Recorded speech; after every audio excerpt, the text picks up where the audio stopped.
প্রিয় শিক্ষার্থীরা, আসসালামু আলাইকুম। অষ্টম শ্রেণীর গণিত টিউটোরিয়ালে তোমাদের সবাইকে স্বাগতম। আজকের ভিডিওতে দ্বিতীয় অধ্যায় মুনাফা অনুশীলনী 2.1 পৃষ্ঠা নাম্বার 19 থেকে 13 এবং 14 নম্বর প্রশ্নের সমাধান করাবো। প্রথমে আমরা 13 নম্বর প্রশ্নটি সমাধান করার চেষ্টা করি। তো এখানে দেখো, কোনো আসল 3 বছরে মুনাফা আসলে 1578 টাকা এবং 5 বছরে মুনাফা আসলে 1830 টাকা হয়। আসল ও মুনাফার হার নির্ণয় করো। তার মানে এখানে প্রশ্ন করা হয়েছে কাকে? আসল এবং মুনাফার হারকে। তো এখানে আসলও আলাদাভাবে দেওয়া নেই, মুনাফাও আলাদাভাবে দেওয়া নেই। তাহলে এক কাজ করতে হবে। তো দেখো, এখানে 5 বছরের মানে মুনাফা আছে এবং আসল আছে কার ভিতরে? এই 1830 টাকার ভিতরে। আবার এখানে যদি লক্ষ্য করি তাহলে দেখতে পাবো এই যে 1578 আছে, 3 বছরের মুনাফা এবং আসল যুক্ত আছে। তো আমরা এক কাজ করব যে এই যে 5 বছরের মুনাফা আর আসল থেকে আমরা 3 বছরের মুনাফা এবং আসল বাদ দিব। বাদ দিলে এখান থেকে আমরা আসলটা পেয়ে যাব। আর আসল যখনই পাবো তখন আমরা মুনাফার হার খুব সহজেই বের করতে পারবো। তো চলো আগে আমরা আসলটা বের করার চেষ্টা করি। নাম্বার 13 নম্বরের আগে আমরা লক্ষ্য করব যে 5 বছর, এখানে এটা বড়, আর এখানে 1830 টাকা, অর্থাৎ 5 বছরের মুনাফা আর আসলটা হচ্ছে 1830 টাকা। তার মানে এটা হচ্ছে বড়। এই বড়টা থেকে আমরা আসল এবং 3 বছরের মুনাফা 1578, এই ছোটোটা বাদ দেব। তাহলে এখানে আমরা বলতে পারি আসল যোগ 5 বছরের মুনাফা সমান কত পাচ্ছি? 1830 টাকা। এই যেটা, এই 1830 টাকার ভিতরে কি কি আছে? আসল আছে এবং 5 বছরের মুনাফা আছে। তাই আমরা একটু সাজিয়ে লিখেছি আসল যোগ 5 বছরের মুনাফা সমান হচ্ছে 1830 টাকা। এবার এই স্টেপে আসি। তো দেখো, এখানেও আমাদের কি আছে? আসল আছে এবং 3 বছরের মুনাফা যুক্ত হয়ে 1578 টাকা হয়ে আছে। তাহলে এখানে এটাও আমরা লিখতে পারি এইভাবে যে আসল যোগ 3 বছরের মুনাফা সমান 1578 টাকা। তো এবার কি কাজ করতে হবে? একটা কাজ করতে হবে, সেটা হচ্ছে কি, চিহ্নগুলো পরিবর্তন করে আমরা বিয়োগ করব। তো এখানে লক্ষ্য করো যে এখানে কোনো চিহ্ন নাই, তার মানে এখানে প্লাস আছে। তো বিয়োগ যদি করতে চাই তাহলে সেই ক্ষেত্রে চিহ্নগুলোর পরিবর্তন নিয়ে আসতে হবে। তার মানে এখানে প্লাস আছে, দিতে হবে মাইনাস, বিপরীত চিহ্ন। এখানে প্লাস আছে, দিতে হবে মাইনাস। আবার এখানে কোনো চিহ্ন নাই, তার মানে বুঝতে হবে যে প্লাস আছে, দিতে হবে মাইনাস। তো এটা বিয়োগ করব আমরা। তো দেখো, এখানে মাইনাস আসল আর প্লাস আসল কাটা যায়। আর 5 বছর এটা প্লাসের, আর এটা হচ্ছে মাইনাসের, হচ্ছে 3 বছর। তার মানে কি, 5 বছর থেকে 3 বছর আমরা কি করব? বিয়োগ করব। তাহলে 2 বছরের মুনাফা পাবো। 2 বছরের মুনাফা কত পাচ্ছি? যেখান থেকে 1830 থেকে 1578 বিয়োগ করতে হবে। তাহলে এখানে 10 ধরবো, 10 থেকে 8 বাদ দিলে 2, হাতে 1 এসে 8 সাথে সাথে যোগ, তাহলে 8। 13 থেকে 8 বাদ দিলে 5, হাতে 1 এসে 5-এর সাথে যোগ, তাহলে 6। 8 থেকে 6 বাদ দিলে 2, তার মানে 252 টাকা। আর এই যে একে একে মিলে গেলে বামে শূন্য পড়ে না। তো 2 বছরের মুনাফা হচ্ছে 252 টাকা। তো এখান থেকে এই যে 5 বছর অথবা 3 বছর যে কোনো একটা ধরে অঙ্কটা করতে হবে। তো এখানে আমরা 3 বছরটা ধরে অঙ্কটা করছি, 5 বছর ধরে করলেও হবে। তো আমি 3 বছর ধরে, মানে কমটা ধরলে পরে তোমাদের জন্য সুবিধা হবে। তো এখানে আমরা কি কাজ করি যে 2 বছরের মুনাফা যেহেতু 252 টাকা, তাহলে 1 বছরের মুনাফা কত হবে? 1 বছরের মুনাফা হবে কম। তার মানে 252কে আমরা ভাগ করব এখানকার 2 দ্বারা, তাহলে 1 বছরের মুনাফা পাবো। কিন্তু আমরা বের করতে চাচ্ছি কত বছরের, 3 বছরের মুনাফা। তো 3 বছরের মুনাফা কত পাবো, তাহলে বেশি হবে। বেশি হলে কি হবে, 252 সাথে 3 গুণ হবে, আর ভাগ হচ্ছে 2। এবার 2 দ্বারা 252কে আমরা ভাগ করব। ভাগ করলে পাই কত, দেখো 2 × 2, আর 252-র মধ্যে 2 ভাগ যাবে 126 বার। তো একটু ভাগ করে তোমরা দেখতে পারো। তো দেখো, একটু ক্যালকুলেটর ব্যবহার করে দেখি আসলে ঠিক আছে কি না। 252 ভাগ হচ্ছে 2, তাহলে হচ্ছে 126। এই 126কে এখানকার আবার 3 দ্বারা কী করতে হবে, গুণ করতে হবে, গুণ 3। তাহলে আমরা পেলাম কত, 378 টাকা। এই 378 টাকা হচ্ছে 3 বছরের মুনাফা।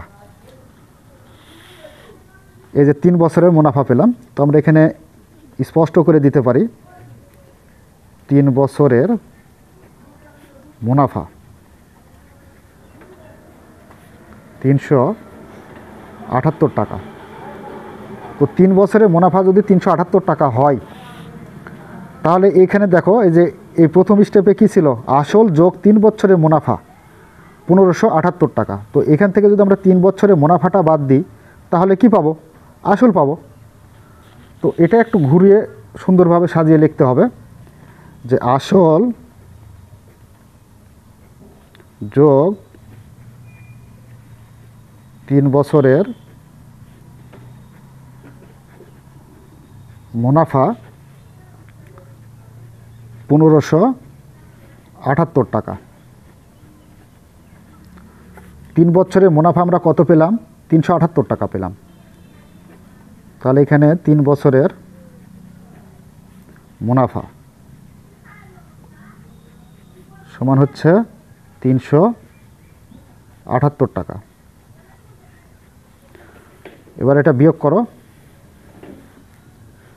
তো বিয়োগ করলে দেখো যে এখানে চিহ্ন চেঞ্জ করা যাবে না, কারণ হচ্ছে যে এখানে যে আসল আছে উপরের লাইনে, নিচের লাইনে নাই। তাহলে এখান থেকে আমরা এই যে 3 থেকে 3 বাদ দেব, তার মানে এখানে কোনো চিহ্ন নাই, মানে কি প্লাস আছে, দিতে হবে মাইনাস। আবার এখানে কোনো চিহ্ন নাই, তার মানে প্লাস আছে, দিতে হবে মাইনাস। তো যে 3 বছর থেকে 3 বছর বাদ দিলে 3 3 কাটা যায়, তাহলে এখানে থাকে কত, আসল থাকে। আসল সমান হচ্ছে এই যে বাদ দাও 1578 থেকে 378, তাহলে আমরা পাবো 1200 টাকা। এই 1200 টাকা কি আসল, তাহলে কিন্তু আমরা আসল পেয়ে গেলাম। অতএব আসল পি দ্বারা নির্দেশ করা হয়, তো পি লিখি, পি সমান 1200 টাকা। আর মুনাফা, মুনাফা কত আসছিল, 3 বছরের মুনাফা আসছিল হলো এই 378 টাকা। তো এখানে 378, এটা হচ্ছে মুনাফা। সময়, সময় হচ্ছে এন দ্বারা নির্দেশ করা হয়। তো সময় হলো কত, এই যে আমরা 3 বছরের মুনাফা ধরে কাজ করতেছি, মানে 3 বছরের মুনাফা যেহেতু বের করছি, সেহেতু আমরা 3 বছরের হিসাবটা করব। আর 5 বছর ধরলে 5 বছরের হিসাব করতাম। তো এখানে 3 বছরের হিসাবটা করতে হবে আমাদের, 3 বছর। এখন শতকরা হারকে প্রশ্ন করছে, তাহলে শতকরা মুনাফার হার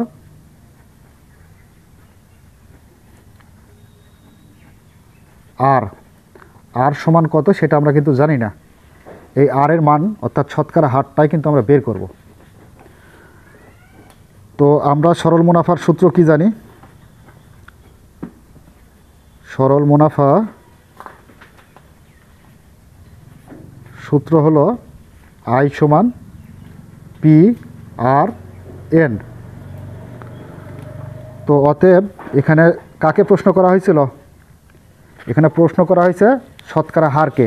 যেমন এখানে লক্ষ্য করো, এখানে বলে দেওয়া আছে যে আসল ও মুনাফার হার নির্ণয় করো। তো আসল অলরেডি আমরা পেয়ে গেছি কত টাকা, 1200 টাকা।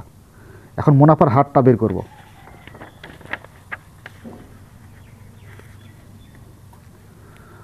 তো আরকে যেহেতু প্রশ্ন করছে, সেহেতু এখানে বলতে পারি মুনাফার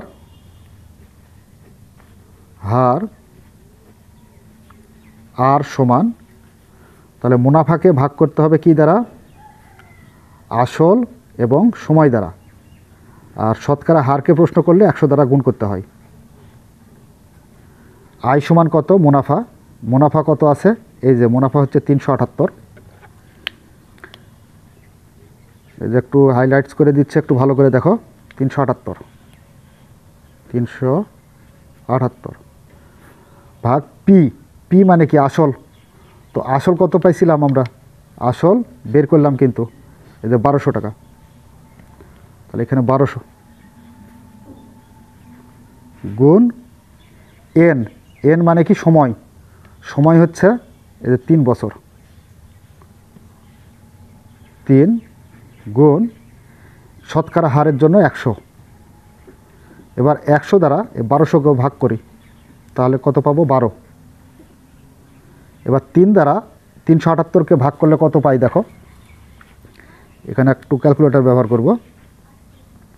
378 ভাগ হচ্ছে 3, তাহলে হচ্ছে 126। এই 126কে আবার এই যে এই 12 দ্বারা ভাগ করতে হবে। তো 12 দ্বারা যদি 126কে ভাগ করি, তাহলে পাবো 10.5। তো সমান 10.5। এটা টাকা দিতে পারি, আর উত্তরে লিখতে পারি হার। তাহলে আমরা আসল কত পেলাম? আসল 1200 টাকা এবং মুনাফার হার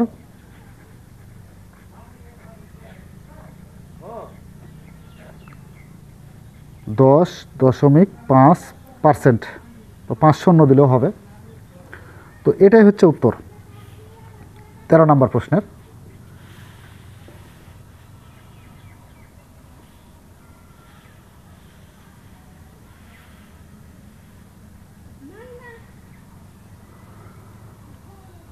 তো দেখো, এরপরে আমরা 14 নম্বর প্রশ্নটি সমাধান করি। 14 নম্বর প্রশ্নে বলা হয়েছে বার্ষিক শতকরা 10% মুনাফায় 3000 টাকার মুনাফা এবং 8% মুনাফায় 2000 টাকা বিনিয়োগ করলে মোট মূলধনের উপর গড়ে শতকরা কত টাকা হারে মুনাফা পাওয়া যাবে। তো এখানে একটা বিষয় ভালোভাবে লক্ষ্য করতে হবে যে 3000 টাকার 10% মুনাফা আগে নির্ণয় করতে হবে এবং 2000 টাকার 8% হারে মুনাফা নির্ণয় করতে হবে। নির্ণয় করে এই যে 2000 টাকার 8% হারে মুনাফা যত হলো এবং 3000 টাকার 10% হারে মুনাফা যত হলো, এই দুই মুনাফাটা যোগ করতে হবে। যোগ করলে আমরা পাবো মোট মুনাফা, এবং এখানকার আসল 2000 আর এখানকার আসল 3000, টোটাল হচ্ছে 5000 টাকা আসল। তাহলে এখানে কি বলছে? মোট মূলধনের উপরে, তার মানে কি এই যে 2000 আর 3000 যোগ করে কত আসলো? 5000। এই 5000 টাকার উপরে এই যে মোট আমাদের যে মুনাফাটা আসবে সেটা গড় হার কত, সে হারটা বের করতে হবে। তো চলো আমরা 2 স্টেপে আমরা আগে মুনাফাটা বের করে নিই। নাম্বার 14, এখানে আমরা লিখতে পারি প্রথম ক্ষেত্রে সরল মুনাফা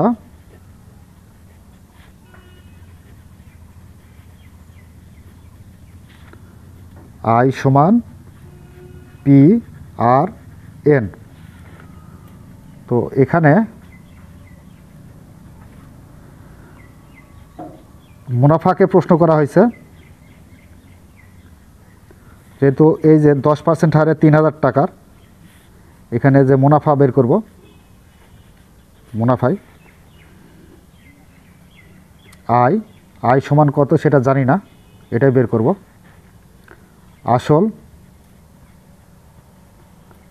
আসল হচ্ছে পি সমান প্রথম ক্ষেত্রে কত? 3000 টাকা, তাহলে এখানে 3000। এরপরে আসি, দেখো সময় দেওয়া নাই, সময়টা কিন্তু উজ্জ্ব আছে এখান থেকে। তো বার্ষিক 10% মুনাফাই বলা আছে। বার্ষিক মানে কি? 1 বছরের 100 টাকার মুনাফা 10 টাকা, তার মানে সময়টা আমরা ধরে নিব 1 বছর। সময় এন, এন সমান হচ্ছে কত? 1 বছর।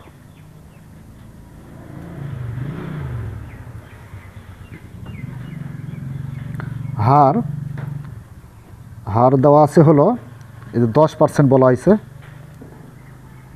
আর আর সমান হচ্ছে 10, আর পার্সেন্টের জন্য আমরা নিচে 100 দিতে পারি। তো অতএব মুনাফাটা বের করি। মুনাফা আয় সমান পি মানে কি? পি মানে হচ্ছে আসল। আসল কত টাকা আছে? যে 3000 টাকা আছে। 3000 গুণ আর, আর মানে কি? শতকরা হার। হারটা কত ছিল? 10/100। 10/100 গুণ এন, এন মানে সময়। সময় হচ্ছে কত? এই যে 1 বছর। তো 100 দ্বারা 3000কে ভাগ করলে আমরা পাবো 30। এবার 30 গুণ 10 গুণ 1 দিলেও হয়, না দিলেও হয়। 30 দ্বারা 10কে গুণ করলে 300, 300কে 1 দ্বারা গুণ করলে আমরা 300ই পাবো। তো 300 টাকা আমরা প্রথম ক্ষেত্রে মুনাফা পেলাম। কত টাকার উপরে? 2000 টাকার উপরে, সরি 3000 টাকার উপরে। তো এবার 2000 টাকার উপরে 8% হারে মুনাফা নির্ণয় করব। তো এটা দ্বিতীয় ক্ষেত্রে। দ্বিতীয় ক্ষেত্রে সরল মুনাফা আই সমান পি আর এন। এখানে আসল পি, পি সমান কত ছিল? 2000 টাকা ছিল। সময়, সময় উল্লেখ করা নেই, তো স্বাভাবিকভাবে আমরা 1 বছর ধরতেছি। 1 বছর। হার, শতকরা হার ছিল কত? হার আরকে নির্দেশ করা হয় 8%। তো 8 আর পার্সেন্টটা সরানোর জন্য আমরা 100 দ্বারা ভাগ করব। এরপর প্রশ্ন করা হয়েছে কাকে? মুনাফাকে। মুনাফাটা কত সেটা আমরা জানি না, মুনাফাটাই মূলত বের করব দ্বিতীয় স্টেপে। তো দেখো মুনাফাটা 2000 টাকার মুনাফা বের করি। অতএব মুনাফা আয় সমান হচ্ছে পি, পি মানে কি? আসল। আসল কত টাকা ছিল? 2000 টাকা ছিল। তাহলে এখানে 2000 পি এর মান গুণ আর, আর মানে কত? শতকরা হার 8/100, 8/100 গুণ এন, এন মানে কি? সময়। সময় ছিল 1 বছর। তো 100 দ্বারা 2000কে ভাগ করলে 20 পাবো। তাহলে এখানে 20 গুণ 8 গুণ 1। 20 দ্বারা 8কে গুণ করলে 8 2 16, তার মানে 160। 160কে আবার 1 দ্বারা গুণ করলে ওই 160ই হবে। তো 160 টাকা কী বের হলো? 2000 টাকার মুনাফা বের হলো 8% হারে।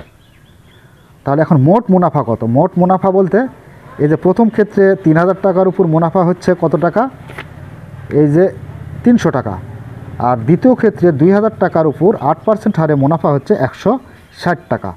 তাহলে আমরা মোট মুনাফা কত পাবো? তো মোট মুনাফাটা আমরা যোগ করি। মোট মুনাফা আয় সমান হচ্ছে এখানে 3 আমাদের 300, আর এখানকার হচ্ছে 160। তো এই মুনাফা দুইটা যোগ করলে আমরা মোট মুনাফা পাবো 160 টাকা সমান হচ্ছে 460 টাকা।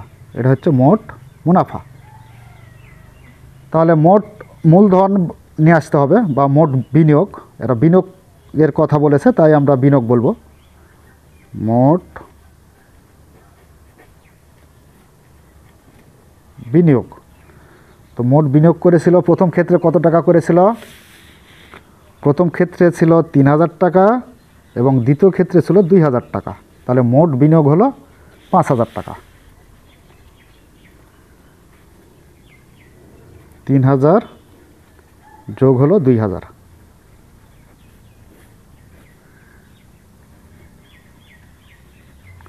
টোটাল হচ্ছে 5000 টাকা। আর সময় কত ধরা হয়েছিল? সময়ের কথা উল্লেখ ছিল না, এখানে বার্ষিক শতকরা 8% আর 10% হার বলা ছিল, তাই আমরা স্বাভাবিকভাবে 1 বছর ধরেছিলাম। তাহলে এখানে আমরা সময়টাও বলতে পারি, উল্লেখ করতে পারি, সময় n সমান 1 বছর। তাহলে শতকরা হার কত, মানে আরকে প্রশ্ন করা হয়েছে, হার আর সমান কত সেটা জানি না, গড় হার বের করা লাগবে। তো এখানে গড় হার উল্লেখ করতে পারি, গড় হার। তো দেখো সরল মুনাফার সূত্রটা আমরা ফেলি। অতএব সরল মুনাফা আই সমান পি আর এন। এখানে শতকরা হার বা মুনাফার হার বলা হয়েছে, গড় হার বলা হয়েছে। তাহলে গড় হার আমরা বের করতে হলে আরটাকে শুরুতে নিয়ে আসবো, নিয়ে আসার পর মুনাফা আইকে ভাগ করব কি দ্বারা, পি এবং এন দ্বারা, অর্থাৎ আসল এবং সময় দ্বারা ভাগ করব। আর শতকরা হার বললে 100 দ্বারা কী করতে হয়, গুণ করতে হয়। তো আই সমান কত পাইছি?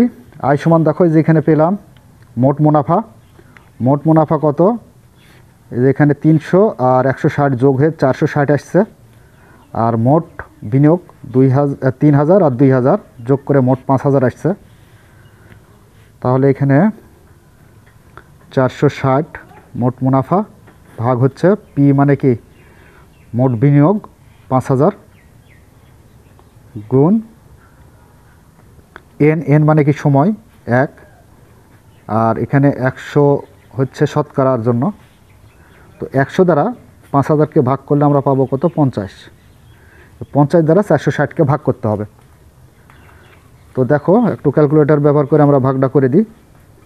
460 ভাগ হচ্ছে 50,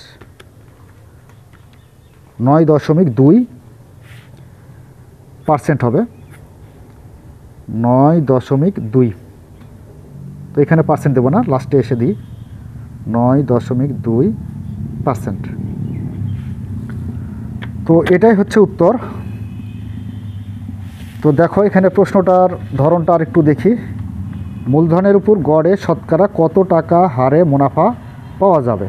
তো মূলধনের উপর গড়ে 9.2% হারে মুনাফা পাওয়া যাবে, এই কথা উল্লেখ করতে পারি আমরা। অতএব গড় মুনাফার হার 9.2%, এটাই হলো উত্তর। তো প্রিয় শিক্ষার্থীরা, এই ছিল আমাদের আজকের মতো ক্লাস। 13 এবং 14 নম্বর প্রশ্নের সমাধান। আশা করি তোমরা অঙ্ক দুটি খুব সুন্দরভাবে বুঝতে পেরেছ। যদি বুঝতে পেরে থাকো তাহলে অবশ্যই আমাদের চ্যানেলটি সাবস্ক্রাইব করে আমাদের সাথেই থাকবে। এ বলে আজকের মতো ক্লাস এখানে শেষ করছি। ধন্যবাদ সবাইকে।